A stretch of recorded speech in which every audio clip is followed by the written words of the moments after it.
अस्सलाम वालेकुम दोस्तों, मैं हूं ताहिर शहीर और मैं अभी शाह जी के पास बैठा बात कर रहा था और हमारी गपशप जारी थी कि आज का दौर बहुत ज़्यादा हमें नज़र आता है कि परेशानियों का दौर है।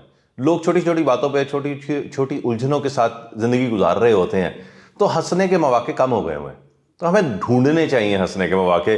आज का तालिब इल्म सबसे ज़्यादा परेशानियों का शिकार नज़र आता है, छोटी छोटी बातों पर उलझता रहता है। उसकी उलझनों को सुलझाने के लिए, उसके चेहरे पे मुस्कुराहटें लाने के लिए मैं एक नज़म छोटी सी आपकी नज़र करता हूं। पंजाबी की नज़म है कि दिल वाला भेद में भी खोले आए रज के, दिल वाला भेद में भी खोले आए रज के, चंगा है पढ़ाई सानू रोले आए रज के। और बंदा दसो जिन्हें झूठी गल है फैलाई है, बंदा दसो जिन्हें झूठी गल है फैलाई है, 10वीं तो बाद बड़ी सीधी जी पढ़ाई है। और जिन्हें मुंह ने उन्नियां नसीता वखो वख लै, जिन्हें मुंह ने उन्नियां नसीता वखो वख लै, 6वीं फेल कहता मेरी मन सैंस रख लै। और उंज ने नाराज चाचा किते किते डैडी है, उंज ने नाराज चाचा किते किते डैडी है, मशवरे लिए वेखो पूरा खानदान रेडी है। और बंदा पूछे एडे सारे आप जे सियाणे सी, और मेरे नालों अद्धे मार्क्स लैके ते विखाने सी। और तिक्के वांगू कोलियां ते सड़न आए ओए होए, तिक्के वांगू कोलियां ते सड़न आए ओए होए, और सानू पुछो किड्डा औखा पढ़ना है ओए होए। और खोला जे किताब ते मुसीबत है निराली है, खोला जे किताब ते मुसीबत है निराली है, लगता है जिवें हुणे उल्टी आण वाली है।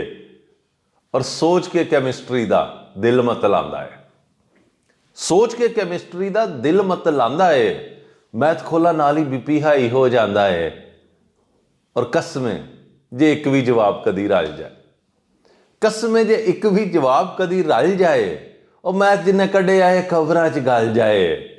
और बाकी मजमूना नूं भी दूरों ही सलाम है, बाकी मजमूना नूं भी दूरों ही सलाम है, सानू ते पढ़ाई कीता अपना गुलाम है।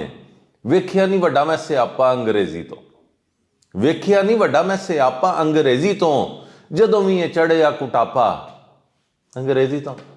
और अब्बा जी दे गुस्से का नहीं इत्थे कोई हाल सी, अब्बा जी दे गुस्से का नहीं इत्थे कोई हाल सी, दसो फैंटी वाली ये विच किहड़ी गल सी। इन्ना ही मैं आखिया सी दसो की सुनावा मैं, इन्ना ही मैं आखिया सी दसो की सुनावा मैं, छोटी सुनोगे या वड्डी ABC सुनावा मैं। और उर्दू ते सोचिया सी सादा जी जबान है, उर्दू ते सोचिया सी सादा जी जबान है, पर तशरीयां साडी कढ छड्डी जान है। जदों वेखो शायर ऐसे गम विच सुक दे, जदों वेखो शायर ऐसे गम विच सुक दे, वो इत्थे महबूब दे ही रोने नहीं मुकदे। और दो शेर उन असातिज़ा के नाम जिन्हें जीरो दे के रूहानी खुशी महसूस होती है, कि टीचरां नूं आंडे देण उत्ते किहदी रोक है, टीचरां नूं आंडे देण उत्ते किहदी रोक है, वो कुकड़ी नहीं दिंदी जिन्ना इन्हां नूं है शौक है। और जिन्ने आंडे कल्ले मेरे पेपरां च आए ने, जिन्ने आंडे कल्ले मेरे पेपरां च आए ने, विकदे जे कदी ते अन्ने सरमाए ने।